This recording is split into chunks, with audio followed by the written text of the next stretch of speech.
I'd barely left the delivery suite at Cedars-Sinai Medical Center when a Reddit thread flashed across my phone. My wife just had our baby, but I don't want to help with the kid. What should I do? The comments started rolling in. Apply for the Singapore rotation, ask for 3 years if you can. The OP sounded puzzled. Why? The armchair strategist replied, don't be dumb. These next 3 years are the worst. Get yourself a legit excuse to bow out. Plus, kids don't form memories yet. When you come back you can still be dad of the year. If your wife ever throws a fit, just remind her you were out there grinding to pay the bills. Kills 3 birds with 1 stone. Bro, the OP answered with a virtual fist bump. Thanks, buddy. I stared, slack-jawed, thinking these two were moral bankrupts. The next second Jason's text popped up. Babe, Hartwell is sending me to Singapore for 3 years. Before we continue, subscribe and tell us where you're listening from. I reread the line. Uneasy, his wording mirrored the post exactly. After a stunned beat, I typed back, Singapore, out of the blue. Where even is this project? The typing bubble flickered, stalled. Then his message appeared. It's the new tech campus in Marina Bay. Baby, the brass handpicked me to lead it. Huge opportunity. When I get back we're looking at a promotion and a raise. Life will be so much easier. He laid it on thick with husband of the year sincerity. Once upon a time I would have cheered him on, but I was fresh out of postpartum recovery. My parents died in a car crash 2 years ago. Jasons are useless. If he bailed now, the whole circus landed on me. I spelled it out. I don't want you to go. Nina's a newborn. I can't juggle everything alone. And when maternity leave ends, I'm back at the office. Who watches her? Leaving now dumps every single duty on me. He fired back instantly. I know it's rough. Jules, I hate the thought of being away, but we need to think long term. A short sacrifice now pays off later. There's always a workaround for childcare. Plenty of moms work with a baby on their hip. Tough it out a couple of years. Suffer now. Celebrate when I'm home. My eyebrows shot up. I laughed in disgust. The nerve. So easy for him to volunteer my martyrdom while he played runaway. I couldn't hold it in. Easy for you to say. Shall I strap Nina to my briefcase? Clone myself in half? A pause. Then the shocker. Quit if you have to. I can more than support you too. Stay home. Raise her. Tons of families do it that way. I glared at the screen, chest tight with rage. I voice noted him, too furious to type. No chance. I told you before the wedding, housewife is not my gig. You're already reneging? 3 years away is unfair to me, and to Nina. She deserves a father. You share the parenting load. He tried the wounded act. So what the hell do you want from me? Enough. I cut him off. This isn't a phone fight. Come home early tonight. We settle it face to face. A full 2 minutes crawled by before he answered, can't. Kick off dinner with the brass. We'll be late. Don't wait up. Tomorrow I'll swing by early and we'll hash it out, okay? I'd had it. Ever since delivery he'd rediscovered a passion for overtime. I used to shrug it off. After that Reddit thread every late night felt staged. I left him no wiggle room. Tonight. I'll wait. We end this. Another long silence. Then one word, fine. I exhaled. A bad taste in my mouth. On impulse I reopened the thread. It had updated. Barely 15 minutes earlier the OP had added, my wife nixed Singapore. Says no help with the baby. Women, so short-sighted. Same tactician chimed in, easy. Get your mom to a volunteer first. Once you're airborne, mom feigns any old excuse and splits. Kids glued to your wife. She won't abandon it. She'll cope. Mission accomplished. The OP showered him with praise emojis. Genius. Absolutely genius. Bro, a chill crawled over me. This was a premeditated ambush on women. Other users had had enough. Your abacus just hit me in the face. Grow a conscience. Your wife pushed out your child and you're scheming against her. Soulless. Amazing how animals get Wi-Fi these days. Red flag factory, run. Girl, run. I thought the OP had slunk away. Instead, he came back swinging. Screw you. Keyboard warriors. Ever tasted corporate pressure? I'm hustling for my family. Women raise kids. Nature's law. My paycheck counts too. You know, my mom slaved her whole life. Helping is grace, not duty. Call it scheming. I'm optimizing resources. You're just jealous. His rants grew wilder. The backlash exploded. Then a reply cut through the noise, screenshotted. Everyone, stop roasting. Priority 1, make sure his wife sees this. Dude, pray she never finds this thread. Instant silence. Seconds later the page read, sorry, this content is no longer available. Panic delete. I visited his profile, blank avatar. Default name, nothing to ID him. I wasn't worried. Truth has a way of surfacing. At 7 Nina got fussy. I paced the living room of our Los Angeles condo humming tuneless lullabies while she dozed fitfully. 8 o'clock. Dinner running long. Eat without me. No reply. Footfalls and whispered hushes. Her wails ebbed to hiccupy sobs. 9:30. Had a few drinks with the VPs.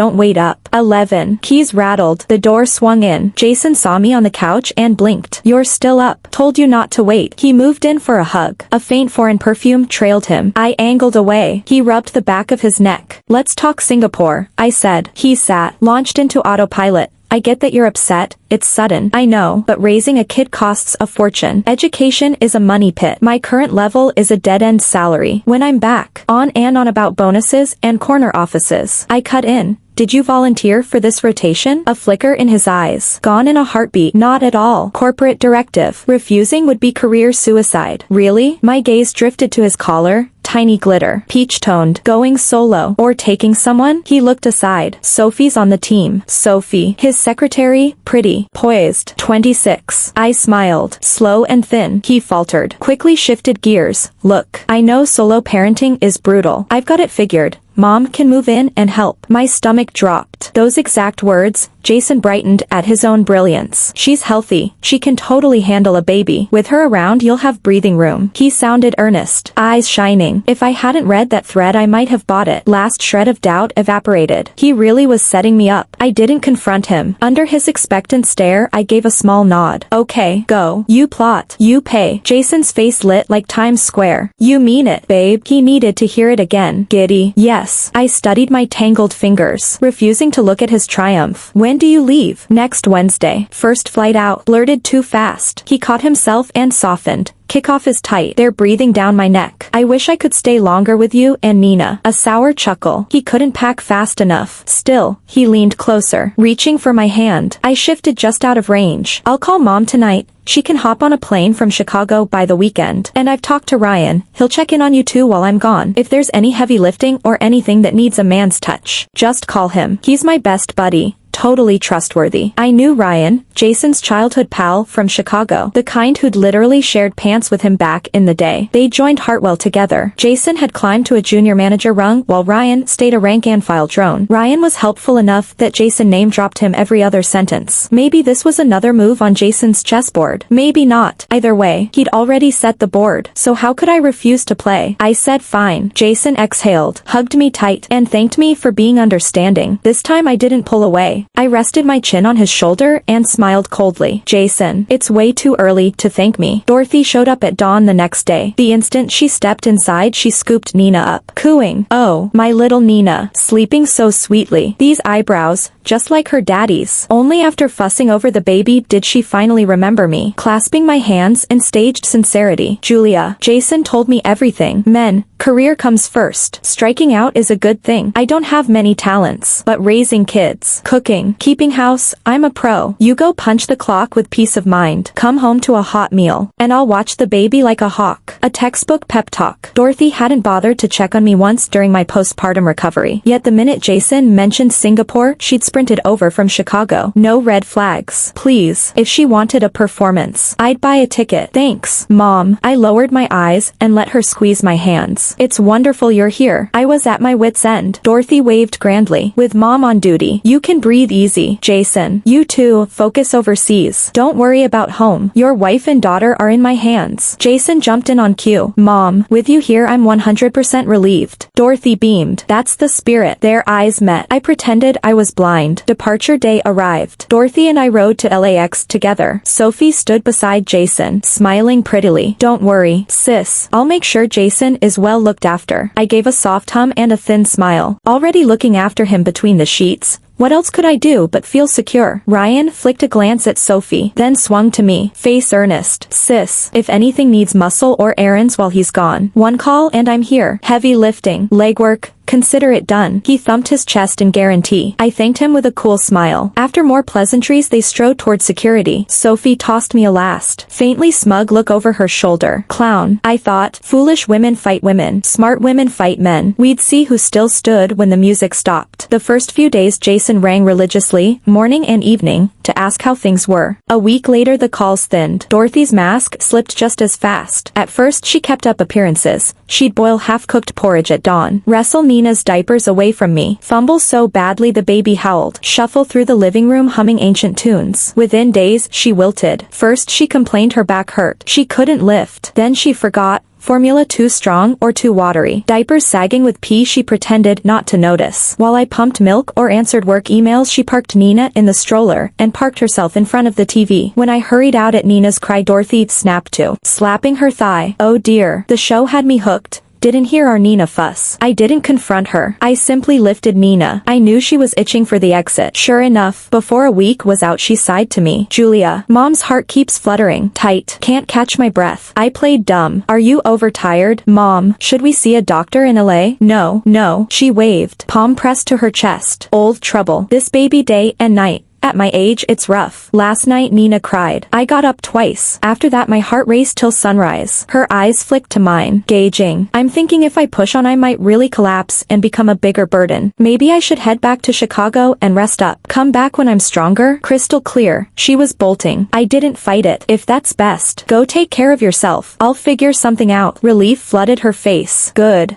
I knew you're sensible. I'll pack then. The sooner I'm gone, the sooner I'm well. The less you worry. Sure. She scurried to the guest room. 10 minutes later, she emerged with her suitcase. Coat buttoned, hair neat. At the door she delivered the final line. Take care, honey. Raising her alone is tough, but you'll manage. The door clicked shut. Her brisk footsteps faded down the hall. Curtain down. Cast dismissed. No way I'd play the pathetic lead they'd scripted. I called Jason to report Dorothy's departure. He wasn't surprised, though he sighed theatrically. Mom's old. Childcare drains her. She can't hack it. Understandable. Hang in there, babe. Tough it out a little longer on your own. Another airy cliche. He expected me to cave. This time I stood rock hard. I can't tough it out, Jason. Nina's had the runs all day. Alone, I don't even get a sip of hot water. Maternity leave is almost up. Then what? I'm hiring a nanny for daytime so I can breathe. A nanny. His voice jumped, shocked and irked. We're not exactly rolling in cash. You know our situation. Several grand a month. Money grows on trees? Bear it a while. Every mom does. Why blow cash? Easy for him. No sleepless nights. I saw through it. It's not about bearing it alone. I'm drowning. If you veto the nanny, fine. Tomorrow I book 2 tickets to Singapore. Family stays together. We face problems united. What? He panicked. He'd finally shaken us off. No way he'd let us land on his doorstep. Don't be ridiculous. This is a job site, rough conditions. What would you even do here? Nina's too fragile. And I'm swamped. I'd have zero time for you. I didn't budge. Then pay for the nanny? Otherwise we're on the next plane. Let's see who blinks first. Silence. Finally he ground out. Fine. Hire her. But I'm strapped. Didn't your bridal gift sit untouched? Use that for now. It's family money. Spending it on our kid makes perfect sense. So that was the play. At the wedding his family had given me $100,000 gift. Over the years he'd hinted I should invest it or pitch it into household costs. I'd ignored him. I knew the moment that cash mixed into daily expenses its status blurred. And untangling it later would be a nightmare. He wanted to coast child-free, child-care-free, and still pick my pocket. I refused cleanly. The bridal money stays off limits. Transfer now or I book flights tonight. He was seething. I'll cover half. 50-50. Totally fair. I cut in. No, you pay every cent. If you hadn't bailed, we wouldn't need her. He hissed. Julia, don't push it. 10 seconds. 10, 9, 8. Stop. I'll send it. You money crazy shrew. Can't even care for one baby. I said nothing. Seconds later my phone buzzed. Bank deposit. With the nanny hired, life turned lighter. That afternoon Perez wheeled Nina onto the balcony for sun. The doorbell rang. I opened to Ryan, mildly surprised. Why was he here? He hoisted 2 tins of formula, voice booming. Sis, I was in the neighborhood of your LA condo and thought I'd check on you and Nina. Jason's away. Us buddies gotta step up, right? Courtesy demanded I let him in. He'd barely sat when he said, sis, solo parenting's brutal.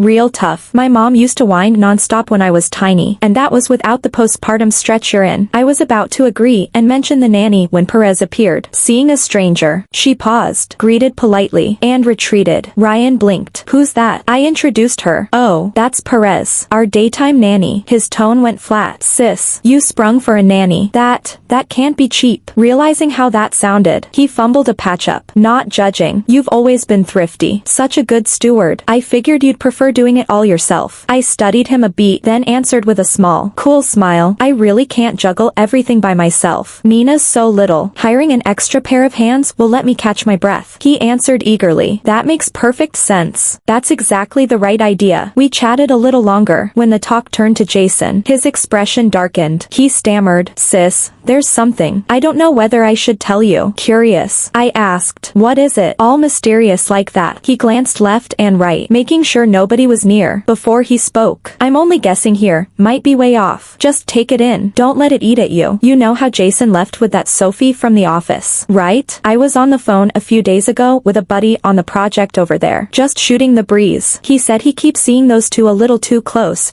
Dinner together after work. Sometimes heading back to the same apartment building in Marina Bay. Sure, could be work talk, or normal office friendliness." He paused, cautiously checking my face. I mention it only because the way Sophie looks at Jason doesn't seem strictly business. "Sis, I just hate to see you kept in the dark. Well, keep it in mind. That's all. Don't overthink, okay?" When he finished, he gulped his water, eyes flicking to gauge my reaction. I didn't reply right away, just kept my gaze lowered. Ryan's story sounded true. What felt odd, though, was why Jason's best buddy would rat him out instead of covering. Why side with me? Suspicion churned inside, but whatever his motive, my role was the trusting wife. I put on a clueless smile. Work dinners, bound to happen. People love to gossip. Still, thanks, Ryan, for going out of your way to warn me. Ryan stared, clearly expecting something else. He opened his mouth, closed it, gave an awkward chuckle. "Glad you take it that way. Just don't want to see you hurt. Look, I've got to run. Office stuff. Take care. Call me anytime." He hurried off. He returned twice more, carrying fruit and toys. He never stayed long but kept steering the talk to Jason, how big the project was, how lonely men get abroad. Each time I cut him off calmly. "Ryan, don't keep throwing shadows. Jason's out there grinding for the family. I trust him." Rumors without proof wreck feelings. The steadier I sounded, the edgier he looked. Soon after he left, defeated, my phone rang. "Dorothy, I missed a step. Snapped my leg. Hurts like hell. Can't move. At a Chicago hospital. Please come." When I got there, Ryan was already pacing outside the Bay. "Julia, thank God. Dorothy's inside. Doctor says tib-fib fracture. Surgery soon." We went in together. Dorothy lay on a gurney, her leg in a temporary splint, face pale, gauze taped to her temple from the fall. I fussed over her. "Mom, what did the doctor say?" She grimaced. "They have to operate, need a plate. Days in the hospital. Surgery, stay. Private nurse, expensive. My pension won't cover it. And Jason's away." Her eyes slid toward me. A mental snort. So that was why she called. Dragged Ryan in. Cash. I wouldn't deny her the show. I patted her hand. "Mom, don't worry about money. Surgery, hospital bill, nurse, I've got it. Healing that leg comes first." For a beat she was speechless. Then her face lit with gratitude. "Sweet girl, what would I do? So considerate." I smiled. "Your family, it's natural." She kept praising, lucky Jason, perfect daughter-in-law, while my mind drifted. Too soon her joy. I said I'd pay, but not whose pocket it would come from. He returned twice more, carrying fruit and toys. He never stayed long but kept steering the talk to Jason, how big the project was, how lonely men get abroad. Each time I cut him off calmly. "Ryan, don't keep throwing shadows. Jason's out there grinding for the family. I trust him." Rumors without proof wreck feelings. The steadier I sounded, the edgier he looked. Soon after he left, defeated, my phone rang. "Dorothy, I missed a step. Snapped my leg. Hurts like hell. Can't move. At a Chicago hospital. Please come." When I got there, Ryan was already pacing outside the Bay. "Julia, thank God. Dorothy's inside. Doctor says tib-fib fracture. Surgery soon." We went in together. Dorothy lay on a gurney, her leg in a temporary splint, face pale, gauze taped to her temple from the fall. I fussed over her. "Mom, what did the doctor say?" She grimaced. "They have to operate, need a plate. Days in the hospital. Surgery, stay. Private nurse, expensive. My pension won't cover it. And Jason's away." Her eyes slid toward me. A mental snort. So that was why she called. Dragged Ryan in. Cash. I wouldn't deny her the show. I patted her hand. "Mom, don't worry about money. Surgery, hospital bill, nurse, I've got it. Healing that leg comes first." For a beat she was speechless. Then her face lit with gratitude. "Sweet girl, what would I do? So considerate." I smiled. "Your family, it's natural." She kept praising, lucky Jason, perfect daughter-in-law, while my mind drifted. Too soon her joy. I said I'd pay, but not whose pocket it would come from. Outside the ward, Ryan praised me. "Julia, you treat Mom better than a real daughter. cash, care, the works. I shrugged. She's Dorothy, Jason's mother. He's absent. Who else if not me? It's only right. Ryan nodded, sighing. Jason hit the jackpot marrying someone so sensible and filial. If my folks had a daughter-in-law like you, they'd grin nightly. I brushed past his odd tone. Teasing. Then hustle, find a girlfriend, spoil her. A good wife will follow. His grin froze. He chuckled bitterly. Me, no money, no future, just clock watching at Hartwell. What woman'd bother? Unlike Jason, sharp tongue, sharper skills. His voice trailed off as we walked. Suddenly, he switched subject. With the nanny and mom's surgery, expenses spike. Still liquid. If not, don't be shy. I can scrape something together. I stopped. Faced him. Thanks, Ryan. I appreciate it, but I'll manage. I'd already mapped where the funds would come from, and Jason wouldn't supply a cent. Next morning, I grabbed the folder I'd prepared and met the broker at a Los Angeles bank. Lee offered tea. Hull. Everything in order? It's all here. I slid the envelope across. IDs, marriage certificate, deed, pay stubs, the works. He scanned quickly. Your and Jason's profiles look strong. A $160,000 loan is easy. Primary purpose, household expenses. He scribbled. Asked no prying questions, solid collateral, proven income. That's all he needed. We'll start the file now. You should hear by afternoon. Funds soon after. I nodded. Through Lee and the broker, the cash hit faster than I imagined. First stop, Chicago Hospital, where I prepaid all of Dorothy's surgery, projected stay, and private nurse fees. Next, transferred Perez's monthly wage. The rest would serve another purpose. Mom always said love can fade, feelings can shift, but a woman must clutch one thing in marriage: money. Cash is confidence. Cash is refuge. Jason betrayed us first. He played the first card. Don't blame me for the second. A $160,000 joint debt. My opening gift back to him. I thought to myself, talk about perfect timing. Somebody hands you a pillow the moment you feel sleepy. The photos had arrived right when I needed them. Yet my face stayed blank. Eyes red and brimming with tears that looked ready to spill. Jason and Sophie. How could they? He swore it was work. My voice shook so hard it cracked. Every ounce of energy poured into playing the shattered wife betrayed by her husband. Clearly, the act was working. Ryan looked at me, aching with pity. Julia, I know this is brutal to hear. I didn't want to believe it either, but I saw it with my own eyes. I kept quiet at first, scared you couldn't take it, but the more I thought about it, the angrier I got. You deserve better. The more he talked, the more fired up he became, as if his outrage were truly for my sake. You're stuck at home nursing the old, raising the baby, carrying everything on your back, and him, out there fooling around with another woman. Does he even have a conscience? Does he think about what he's doing to you? I'm his buddy. Yeah. But I can't watch you stay in the dark and let him walk all over you. Every word rang sincere. I sniffled, voice thick with tears. Thank you, Ryan. Thank you for telling me. Even though I wish I didn't know. Julia, he started to say more. I lifted a hand, waved weakly, cutting him off. Go home for now. I need to be alone. I need to think. Ryan opened his mouth, then closed it, finally letting out a heavy sigh as he stood. Take care of yourself. Call me anytime, day or night. I'll be there. He left with a backward glance at every step, worry written across his face until the door shut. The instant it clicked, I wiped off the heartbroken mask. Showtime. Next morning I walked into Hartwell's Los Angeles headquarters with Ryan's photos and slapped the affair down in front of Jason's direct boss, Lee. The company has to deal with them. Lee treated it like a nuisance. Hull. We have policies. Private lives stay private. We don't intervene. Classic brush off. I'd expected it. I raised my voice a notch. Lee, they're your employees. Using an overseas assignment to sneak around? Does that honor the trust you gave him? Does it honor me and our baby? If this leaks, what will people say about Hartwell? What happens to your reputation? I'm not here to make trouble. I just want justice. If the company won't punish behavior that trashes public morals and your image, then I can't promise I won't take it further. I'm only a woman with nothing left except a scorched earth temper. Lee's expression darkened. He slipped off his glasses and rubbed the bridge of his nose, already nursing a headache. Hull. I understand how you feel. Let's calm down. The company will investigate. If the facts check out, we won't let it slide. But procedure takes time. I wasn't here to dance. I want action today. A clear stance. Otherwise, I sit right here until you give me an answer. I leaned like I was about to park myself on the carpet. All in. Lee jumped up. No.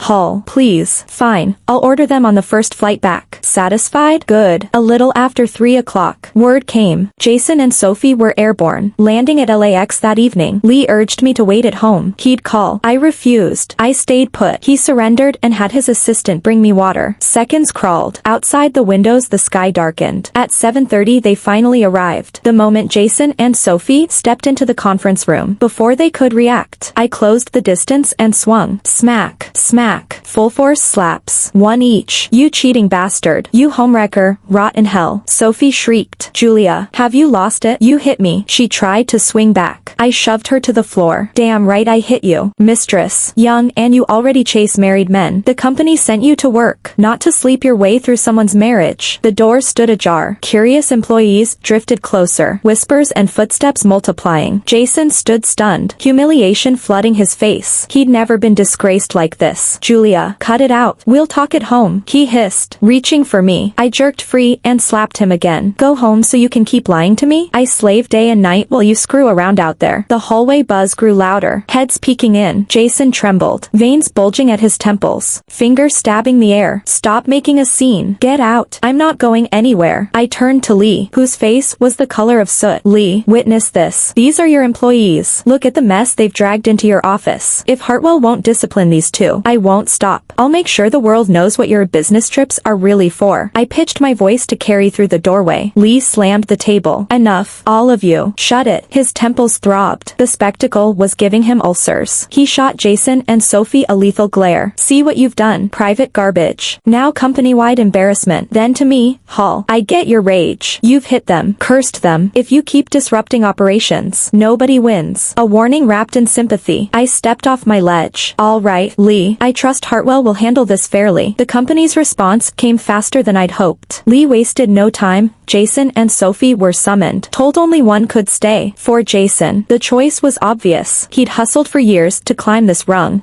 No way he'd sacrifice it. Word was he poured on the performance for Sophie. Tears, guilt, promises of a future payoff, carrot and stick until, exhausted, she drafted her resignation and left Hartwell in disgrace. Still, Jason's reputation was toast. Promotions would stall forever. He knew it, and he barged in fuming. Julia, you've really grown a pair. You had to use gutter tactics to humiliate me. Do you have any idea how big a joke I am now? You torched my future. I watched him with a smirk. You lit the match yourself. Don't blame me. Cheat. Pay the price. He refused to accept it. It was a moment of weakness. A fling. My heart's still here. I was always coming back. Can't you be the bigger person? I actually laughed. He cheats and still lectures me. I rolled my eyes. Jason, get a grip. At this point, we've got nothing to discuss. Let's divorce. The word divorced stunned him. Then hysterics took over. Divorce. Dream on. Never. Nina's a baby. Want her fatherless. A divorced woman with a kid. Where do you think that leaves you? Don't push your luck, Dad. I laughed in his face. A lying cheat for a dad? Jason, you dare say that word. Nina's unluckiest because she has you. Listen up. This marriage is over. I'd figured he'd refuse, so I had my attorney file a petition for dissolution at Los Angeles Superior Court. Proof stacked. His affair documented. Custody and joint assets tilted my way. When the court summons hit his hand, he panicked and begged for talks. Fine. Divorce. But we settle terms. Keep the kid. Just a girl anyway. Useless to me. But, he paused. Return the $100,000 bridal gift my parents gave. Every penny. It's our money. And the down payment on the house. That came from us. So house stays with me. I almost burst out laughing. Still counting cents. Demanding the bridal gift back. Our place. His parents fronted the down payment. But we paid the mortgage together. He cheats yet expects me to walk away penniless. Math whiz. I stared like he was circus act. Jason, you turn our home into a pigsty. Then expect me to march out naked. Your ego's so slick a mosquito would slip and do the splits. Can't even bite. That bridal gift was a premarital gift. No refunds. No returns. I carried the pregnancy. Took the pain. Ran the family. And you want to waltz off with every dollar? So marriage for you is a zero risk. High yield fund. Where's your shame? Plus I paid toward that house. My shares in there. It's joint assets. Bullshit. Jason roared. Knuckles white. Eyes slits. Every cent is my family's. You won't squeeze out a dime. I didn't even flinch. And Jason still had one big surprise coming. Oh, right. Besides the marital house, we've got another little pile of money that needs sorting out. Without hurry, I pulled a document from my folder and tossed it onto the center of the table. Jason and his lawyer froze, staring at the paper. It was a photocopy of a bank loan agreement. Jason's eyes bulged. He snatched finished the contract and skimmed the lines at lightning speed. What the hell is this? Julia, you took out a $160,000 loan behind my back? He jerked his head up, bloodshot eyes, face the color of liver, finger quivering an inch from my nose. That's your debt. It's got nothing to do with me. His lawyer looked grim too, lifting the pages for a closer read. I only smiled, thin, calm. Jason, black ink on white paper, marital debt. How is that a nothing to do with you? I even cocked my head. All innocence. Besides, every dollar went to legitimate family needs. Look, I fished out more copies and spread them, one by one, receipts for your mom's broken leg surgery, hospital stay, and private nurse in Chicago, pay stubs for Perez helping with Nina, all routine household expenses. Correct. Attorney? My attorney nodded. Under California Family Code, liabilities incurred for ordinary family living costs are joint debt, so are borrowings for shared life or joint business operation. Medical bills and necessary domestic help plainly qualify. Jason shook so hard he looked ready to seize. Treatment and a nanny cost that much. Where's the rest? You swallow it. He roared, voice cracking. The rest? I let the syllables stretch, savoring his coming apart ugliness. I invested in real estate. Palm Springs. A bit remote, but I see potential. I'd bought a raw suburban shell at a premium. After the merry-go-round, the cash slid safely back into my pocket. Jason finally snapped. He sprang from his chair and lunged across the table, hands clawing for me. Buying a house. You mortgaged us so you could grab property for yourself? Julia, screw your ancestors. Spit that money out. That's my cash. You set me up. Hull, control yourself. Don't. His lawyer jumped, hugging him back. Mine stepped in front of me at once. Jason's eyes were crimson. He thrashed and cursed obscenely, every filthy word in the book spilling out. The dignified mask he wore in public was gone, underwear flapping for all to see. I watched the tantrum with detachment, almost bored. Rant, wail, back when he schemed to dodge fatherhood and keep wife and mistress in separate cages. Had he pictured today? He calculated everything, only to tabulate himself into the cage. When the final decree landed, it matched my forecast point by point. Custody of Nina, mine. The $10,000 bridal gift. A premarital transfer. The marriage consummated and a child born, non-returnable. My dowry. Thank heavens my parents had the foresight. Every receipt and gift letter spelled out to Julia alone, spouse excluded. Jason couldn't touch a cent. The marital condo went to Jason, but he must pay me the buyout share after deducting the remaining loan. The Palm Springs place, acquired during the marriage. Title in both names. As for the $160,000,